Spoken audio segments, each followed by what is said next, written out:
Bonjour à vous citoyens, bienvenue sur la chaîne du citoyen prévoyant. Aujourd'hui, dans cette deuxième vidéo sur le lombricompostage, on va apprendre à faire une mise en route du lombricomposteur.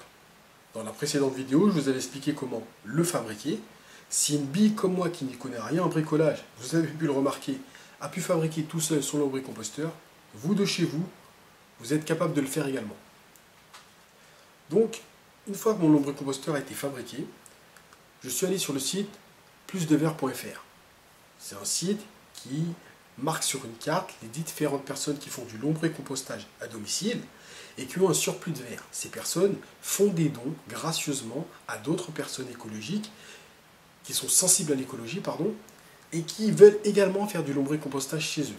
Je vous conseille d'aller sur ce site, de regarder quelles sont les personnes qui pratiquent le lombricompostage. Comme ça vous évitera d'acheter les verres, parce que c'est pas donné. Donc je suis tombé sur une dame fort sympathique qui m'a donné des précieux conseils que je vais vous transmettre et qui m'a donné ces fameux verres. Au passage, je lui passe le coucou à cette dame très généreuse. Donc, les lombrics, ça ressemble à ça. Donc, vous voyez bien qu'ils sont un peu agglutinés, ils ne se baladent pas, tout simplement parce que la lumière les fait peur. Donc ils se planquent généralement lorsqu'il y a de la lumière. Mais j'ai dû les sortir du lombricomposteur pour pouvoir vous les montrer. Donc ils sont un petit peu stressés, c'est pour ça qu'ils s'agglutinent les uns sur les autres. Donc dans la première phase, cette dame m'a donné les vers de terre dans une boîte à œufs avec un petit peu de compost. Donc mon premier bac du lombricomposteur, je l'ai tapissé avec du carton brut, vous savez le carton de déménagement, le carton marron. J'ai placé cette boîte à œufs au centre, j'ai coupé une salade que j'ai disposée dans la boîte et j'ai recouvert avec une serpillière que j'ai préalablement humidifiée sur le dessus. J'ai refermé la boîte et on va attendre 2 semaines. Voilà ce que ça donne. Donc je vous montre ce que j'ai fait pour la mise en route. Donc je les ai reçus.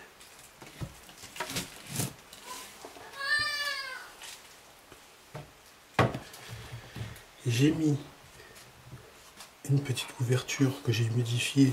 En fait, c'est une serpillière. Vous voyez, il y a déjà un petit lombric qui se balade. Je sais pas si on le voit bien. Il se cache, le coquin. Donc, je l'ai humidifié. En dessous, j'ai mis un carton. Voilà, ici, j'ai mis un petit carton. Dans le fond,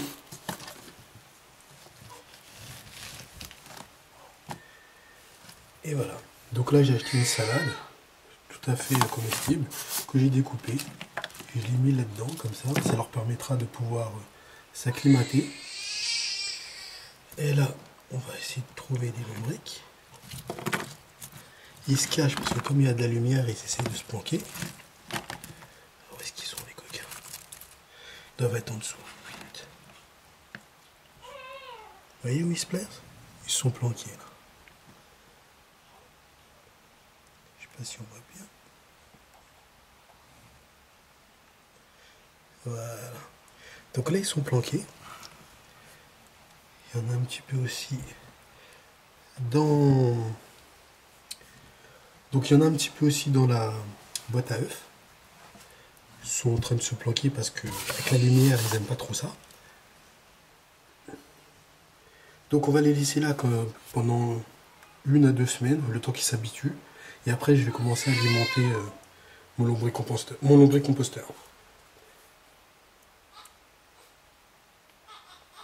Donc 2 semaines plus tard, j'ai pu commencer à alimenter mon lombricomposteur avec les déchets de ma cuisine. Les déchets verts, bien sûr. Il faut savoir qu'il y a des choses qu'on peut mettre dans le lombricomposteur, d'autres pas. Donc il y a des choses très bonnes qu'on peut mettre dedans. Vous pouvez mettre du potiron, des épluchures de carottes, des épluchures de navets, des feuilles de salade, radis, persil, toutes sortes de déchets verts que vous faites généralement en appartement ou dans une petite maison individuelle. Vous pouvez mettre toutes sortes de légumes, il n'y a pas de souci. Vous pouvez mettre votre marc de café, vous pouvez même mettre le filtre en papier du café. Vous pouvez mettre des sachets de thé également, des pâtes sans sauce, bien sûr, des pâtes, parce que après tout c'est du blé, du riz, des céréales. On conseille de mettre également des coquilles d'œufs. Mais ne mettez pas les coquilles d'œufs comme ça. Vous devez les broyer. Donc vous les mettez dans un broyeur à café ou tout simplement dans un blender. Vous les broyez, ça vous fera une petite poudre que vous allez pouvoir saupoudrer dans la boîte. Vous pouvez mettre du carton brut, du papier, à condition que ce ne soit pas du papier imprimé ou trop imprimé, parce que l'encre c'est pas écologique, on est d'accord. Toutes sortes de déchets verts, même de la pelouse. Alors, il y a des choses qu'il ne faut pas mettre dans le lombricomposteur, qu'il faut éviter. Par exemple, ne mettez pas d'ail, ne mettez pas d'oignon, ne mettez pas d'agrumes et de protéines animales.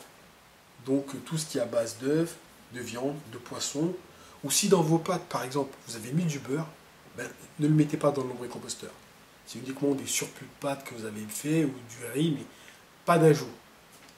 Alors évitez également tout ce qui est épluchure d'avocat, kiwi et tout ce qui est fruits à coque. Alors c'est pas que ça va pas se décomposer, le problème c'est que ça va être très très long.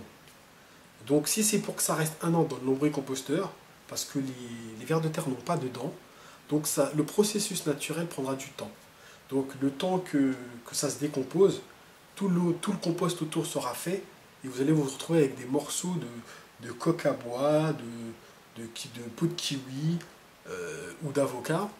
Et autant ne pas les mettre, comme ça vous aurez un compost fluide. Alors, les pommes de terre, ça se décompose. Les vers de terre mangent tout ce qu'il y a à manger, mais par contre l'opercule, ça prend un peu de temps. Je vous le dis, moi je les mets quand même, hein, mais bon, je vous le dis, ne soyez pas surpris. Donc voilà, au bout de 2 semaines que j'ai commencé à alimenter mon lombricompost, ça donne à peu près ceci. Donc depuis la dernière fois, j'ai rajouté ceci. C'est de la toile de moustiquaire, c'est du plastique. En fait, c'est pour éviter que les vers de terre puissent tomber dans le 3e bac où je récupère le jus de lombric. Donc c'est une manière de les protéger quelque part, parce que s'ils tombent dedans, ils vont se noyer. S'ils se noient, ça va partir en décomposition et ça risque de sentir mauvais. Donc pour éviter ça, j'ai mis ceci. Donc je vous montre à quoi ça ressemble. Donc vous voyez bien, c'est dans mon appartement. Je confirme, aucune odeur. On va ouvrir. Voilà. Donc en fait, j'ai rajouté par-dessus une serpillière humide.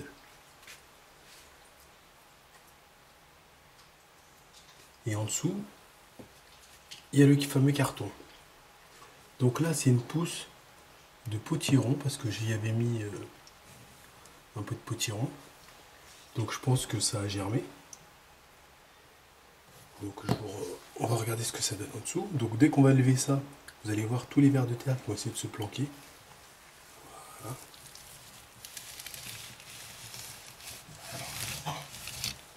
Voilà les petits vers de terre. C'est de se rapprocher.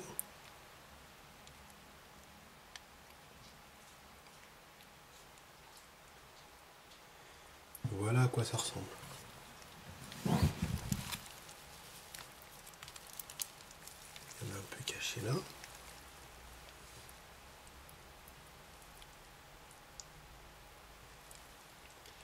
Et là, c'est les petites graines de potiron qui poussent. Évidemment, les conditions sont idéales. Et ce que je vais faire, c'est que je vais maintenant leur redonner à manger. Et je vais remplir le bac d'épluchures et de toutes sortes de salades, en fait tous les déchets de la cuisine, dans le bac. Voilà, voilà. Donc là on voit déjà ce que j'avais mis déjà au préalable. Alors, il y a de la peau de banane, il y a des épluchures de pommes de terre. Il reste encore... qu'est-ce que c'est que ça? Vous voyez, ça c'est les graines de courge qui n'ont pas encore germé. Et les autres ont germé. Donc voilà. Donc on met bien sûr toujours cette petite serpillière qu'ils ont bien salie d'ailleurs. pour que ça puisse garder l'humidité, parce qu'il faut que cet écosystème reste humide.